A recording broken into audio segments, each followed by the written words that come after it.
नमस्कार दोस्तों। तो डोनाल्ड ट्रंप को सीधा ऑन दी फेस पूरी दुनिया के सामने डेनिश एमपी ने एफ वर्ड का इस्तेमाल कर, मतलब एक तरीके से पूरी गाली ही दे दी है डोनाल्ड ट्रंप को।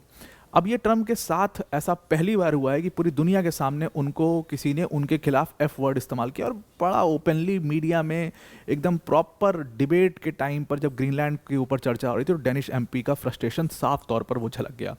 अब देखिए, जो डिफरेंसेस हैं ग्रीनलैंड को लेकर के, सीधी तौर पर ये डिफरेंसेस आपको यूएस और यूरोपियन देशों के बीच में दिख जाएंगे, और इसमें बहुत बड़ा रोल मैक्रॉन का भी है। मैक्रॉन ने यहाँ तक कि यूरोपीय देशों से ये तक रिक्वेस्ट कर दिया है कि भाई एसीआई को एक्टिवेट कर दो, यानी एंटी कोर्जन को एक्टिवेट कर दो। अभी हम इसके ऊपर भी चर्चा करेंगे।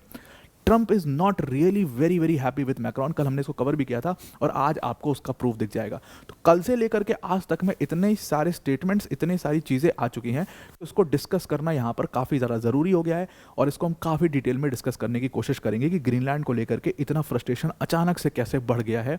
ट्रंप ने ऐसा क्या क्या एक्टिविटीज़ करनी शुरू कर दी हैं जिससे ऑलमोस्ट ये तय हो चुका है कि ग्रीनलैंड के ऊपर ट्रंप कभी भी अटैक कर सकते हैं, कभी भी अटैक कर सकते हैं। नाउ वीडियो में आगे जाने से पहले एक बड़ी अनाउंसमेंट अनअकैडमी टीम की तरफ से।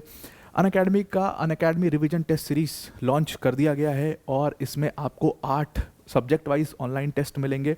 इसमें 22 फुल लेंथ टेस्ट मिलेंगे, ओएमआर प्रैक्टिस इसमें होगी। 11 जीएस के टेस्ट होंगे और उसमें 11 सीसैट के टेस्ट होंगे। यूपीएससी सीएससी का प्रीलिम्स जो है वो बहुत जल्दी आने वाला है, और इसीलिए आपकी रिवीजन बहुत तगड़ी होनी चाहिए, जिसमें ये आपका यूआरटीएस काम आएगा, ये टेस्ट सीरीज काम आएगी। इसके एक एक क्वेश्चंस जो हैं वो एजुकेटर्स ने खुद फ्रेम किए हैं, और इसीलिए क्वेश्चंस बहुत अच्छे एग्जाम लाइक क्वेश्चंस एकदम बिल्कुल होते हैं। इसमें ओएमआर बेस्ड प्रैक्टिस होगी, और हर टेस्ट के बाद आपको डिटेल एनालिसिस उसकी प्रोवाइड की जाएगी, एजुकेटर्स उसकी एनालिसिस लेंगे। अब इसका कॉस्ट 1999 है। लिंक हमने डिस्क्रिप्शन में दे दिया, उस पर क्लिक करके आप इस पूरे बैच को ज्वाइन कर सकते हैं। नाउ एक वीडियो बहुत ज़्यादा वायरल हो गया है। इस वीडियो में सीधी तौर पर देखा जा रहा है कि एक डेनिश एमपी हैं, वो काफ़ी फ्रस्ट्रेटेड हो चुके हैं, और उन्होंने सीधी तौर पर ट्रंप को गाली दे दी है। ऑन दी फेस ये बात कही गई है, और ये अपने आप में आप समझ सकते हो कितनी बड़ी बात है। ऐसा शायद पहली बार, हम इतने बड़े लेवल पर ये शायद पहली बार देख रहे हैं। तो हुआ क्या है अभी फ़िलहाल कि ग्रीनलैंड को लेकर के जो डोनाल्ड ट्रंप का स्टैंड है वो बिल्कुल बदलने को तैयार नहीं है, और ज़बरदस्ती की वो जस्टिफाई करने की कोशिश है। स्कॉट बेसेंट का स्टेटमेंट था कि भाई हम तो ग्रीनलैंड को इसलिए लेना चाह रहे हैं क्योंकि आर्कटिक में चाइना और रशिया जो है वो ग्रीनलैंड को एक टूल बना सकते हैं, ये कर सकते हैं, वो कर सकते हैं। और उसके बाद आपने देखा कि कैसे फ्रांस ने, कल हमने इसको डिस्कस भी किया था, कि फ्रांस कैसे वो स्कॉट बेसेंट को पूरा मज़ा लेने लगी, उसके एनालॉजीज लगाने लगी, वो सारी चीज़ें चल रही थी। ये सारी चीज़ें चल रही थी, और यही डिस्कस हो रहा था यूरोपियन पार्लियामेंट में। यूरोपियन पार्लियामेंट में इसी चीज़ के ऊपर डिबेट चल रही थी, और उसी दौरान एक मेंबर थे यूरोपियन पार्लियामेंट के, एंडर्स विस्टिसेन, जो कि डेनिश एमपी हैं। उन्होंने सीधी तौर पर ट्रंप को कहा, मतलब ट्रंप को सीधी तौर पर एफ वर्ड इस्तेमाल करके उनको गाली दे दी। एक्चुअल में ये पूरी जो चर्चा चल रही थी, ये यूएस का जो ग्रीनलैंड में इंटरेस्ट है उसके ऊपर ये पूरी चर्चा चल रही थी, और वहीं पर सीधी तौर पर ये फ्रस्ट्रेशन नज़र आया। उन्होंने सीधी तौर पर ट्रंप को ये समझाते हुए कहा कि देखो, ग्रीनलैंड जो है वो डेनिश किंगडम का 800 साल से हिस्सा है, आपको ये बात समझनी बहुत ज़रूरी है, और इसीलिए वो बेचने के लिए हमने नहीं लाया ग्रीनलैंड को। ग्रीनलैंड कहीं से भी बिकाऊ बिल्कुल भी नहीं है, ये बात आपको समझनी पड़ेगी। और उसके बाद उन्होंने कहा कि भाई ये बात आपको बहुत स्ट्रेट फॉरवर्ड कही जा रही है, उस भाषा में कही जा रही है जो भाषा आपको समझ में। आप सोचिए, यूएस के प्रेसिडेंट डोनाल्ड ट्रंप को डेनिश एमपी ने कहा कि जिस भाषा में तुम्हें समझ आती है ना, उस भाषा में तुम्हें समझाता हूँ, और उसके बाद फक ऑफ वर्ड का उन्होंने इस्तेमाल किया। तो यू कैन अंडरस्टैंड कि ट्रंप को सीधी तौर पर यहाँ पर ह्यूमिलिएट किया है एक डेनिश एमपी ने, उनके एक्शंस को लेकर के, और वो फ्रस्ट्रेशन साफ साफ डेनमार्क के हर लीडर में नजर आ रहा है। हमने डेनमार्क के पीएम का स्टेटमेंट देखा था, हमने डेनमार्क के एमपी और बाकी लोग का स्टेटमेंट देखा, हर जगह पर। मतलब आप सोचिए ना कि इतने बड़े लेवल पर एफ वर्ड का इस्तेमाल करना बहुत बड़ी बात है अपने आप में, और इस वर्ड को सीधा ट्रंप के फेस पर कर रहे हैं। And Trump also has a very fragile ego, वो he is not going to take it very seriously, although इसको यूरोपियन पार्लियामेंट में मैनेज करने की कोशिश करी गई।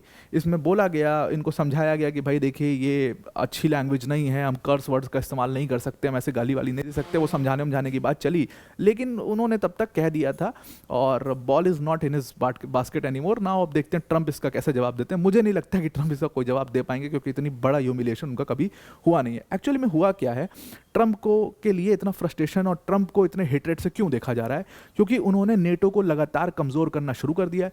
वो नेटो को एक थ्रेट सा मानने लग गए हैं। और ये उन्होंने खुद एक्सेप्ट भी कर लिया कि मैं नेटो को थ्रेट मानता हूँ। असल में अभी रिसेंटली ट्रंप ने क्या किया है कि लगभग नेटो के 200 पोजीशंस से अपनी ट्रूप्स को हटाना शुरू कर दिया है, जिससे नेटो लगातार कमज़ोर हो रहा है। ये बहुत ही शॉकिंग था इस समय पर, जब ग्रीनलैंड में उन्होंने इंटरेस्ट दिखाया तब उनको ऐसा महसूस होने लगा कि शायद नेटो ही वो है जो उनको थ्रेट पहुंचा सकता है, और इसीलिए नेटो के साथ वो ऐसा कर रहे हैं।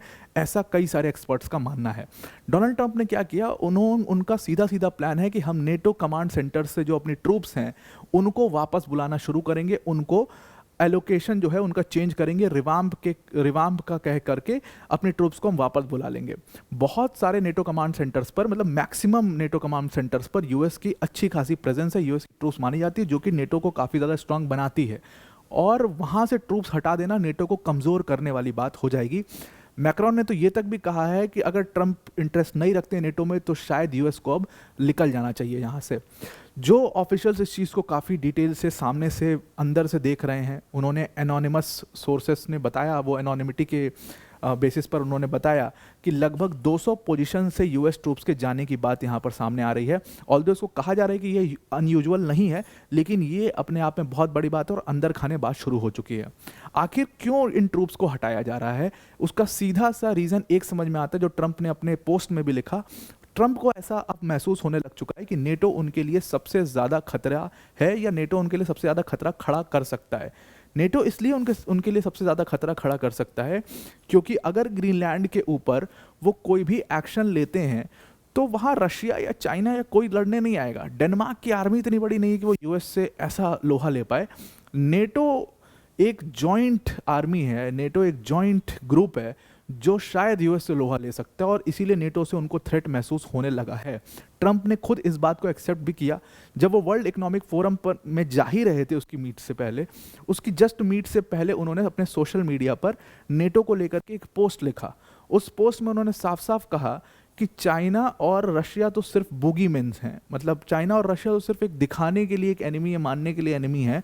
एक्चुअल जो बड़ा थ्रेट है दैट इज नेटो इटसेल्फ, और ये यूएस को महसूस होने लगा है। और शायद आप भी फील कर पा रहे हो कि ट्रंप ने इसीलिए नेटो को लगातार उसके खिलाफ बयानबाजी करी है, और इसीलिए नेटो, वो शुरू से ही नेटो को बहुत लाइक नहीं करते थे और वहाँ से अपनी ट्रूप्स को खींचना शुरू किया। आपको याद होगा कि जब ट्रंप इलेक्शन जीत करके आए थे तब भी उन्होंने बजट को लेकर के एक बवाल खड़ा किया था। हालांकि वो पॉइंट सही था, पॉइंट ठीक था। उन्होंने कहा कि बाकी के सारे देश जो हैं वो कोई बजट में, वो नेटो के बजट में कुछ, मतलब वो अपने डिफेंस बजट को 2% से ज़्यादा, 2% भी नहीं रखते, और यूएस इतना खर्चा करता है अपने डिफेंस पर, और उससे फिर नेटो को फ़ायदा होता है, तो बाकी सारे देशों को कंट्रीब्यूट करना चाहिए नेटो में। ये सारी बातें उन्होंने कही थी, जो ठीक बात भी थी। तो उस समय भी वो नेटो को कमज़ोर करना चाहते थे, और ग्रीनलैंड को लेकर के लगातार उन्होंने नेटो को कमज़ोर करना शुरू कर दिया है। हालांकि नेटो के ऑफिशियल्स का मानना है कि ऐसा कुछ नहीं है, ये सिर्फ एक यूजुअल मूव है, इसमें कुछ भी अनयूजुअल नहीं है, ये नॉर्मली ऐसा चलता रहता है। लेकिन जो एक्सपर्ट्स का मानना है कि ऐसा अनयूजुअल जो कह रहे हैं कि नहीं है, इसमें बहुत बड़ी चीज़ है जो ट्रंप यहाँ पर कर रहे हैं, कुछ बड़ा प्लान कर रहे हैं। अब दूसरी तरफ अगर आप देखो तो Macron is also very very angry on US, और उन्होंने तो यूरोप से रिक्वेस्ट किया कि भाई एसीआई हम एक्टिवेट कर देते हैं। एसीआई क्या है और क्यों एक्टिवेट करना चाहते हैं, असल में हुआ क्या, पूरी कहानी समझते हैं। यहाँ पर ट्रंप ने 25% का टैरिफ लगाया 8 यूरोपीय देशों पर, और 25% का जो टैरिफ 8 यूरोपीय देशों पर लगा, इसका रीज़न बहुत सिंपल उन्होंने रखा कि ये मैं पॉलिटिकल लिवरेज के लिए कर रहा हूँ। साफ साफ it is looking as a political leverage. अब पॉलिटिकल लिवरेज के लिए आप अपनी इकॉनमी का इस्तेमाल कर रहे हैं, which is very very wrong, और इसीलिए इमैनुअल मैक्रोन जो थे वो सबसे पहले खड़े होते हैं, और वो बाकी के सारे ईयू से रिक्वेस्ट करते हैं कि भाई हम मिल करके एंटी कोर्शन इंस्ट्रूमेंट एक्टिवेट कर देते हैं, यानी कि एसीआई एक्टिवेट कर देते हैं। ये एसीआई किस चिड़िया का नाम है, ये एंटी कोर्शन इंस्ट्रूमेंट होता क्या है? बहुत सिंपल सा लॉजिक है एंटी कोर्शन इंस्ट्रूमेंट का।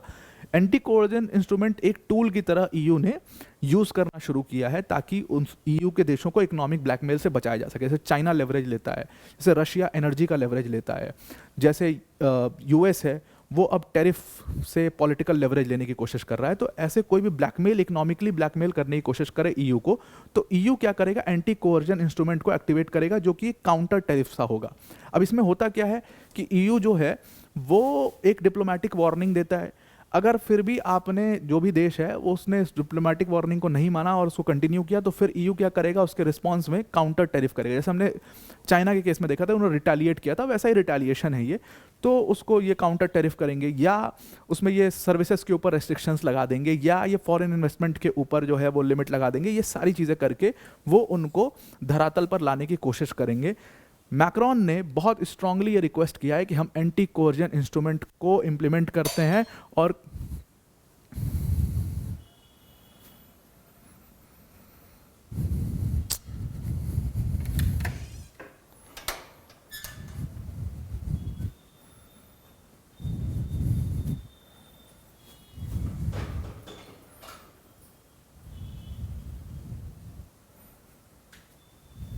मैक्रॉन ने बहुत स्ट्रिक्टली ये रिक्वेस्ट किया है कि हम एंटी कोर्जन इंस्ट्रूमेंट को एक्टिवेट करते हैं और किसी भी तरीके से ट्रंप को धरातल पर लाने की कोशिश करते हैं, ताकि मतलब अगर आप काउंटर करोगे तभी ये व्यक्ति समझ सकता है, क्योंकि चाइना के केस में इन लोगों ने देख लिया है कि वो धरातल पर आ गए।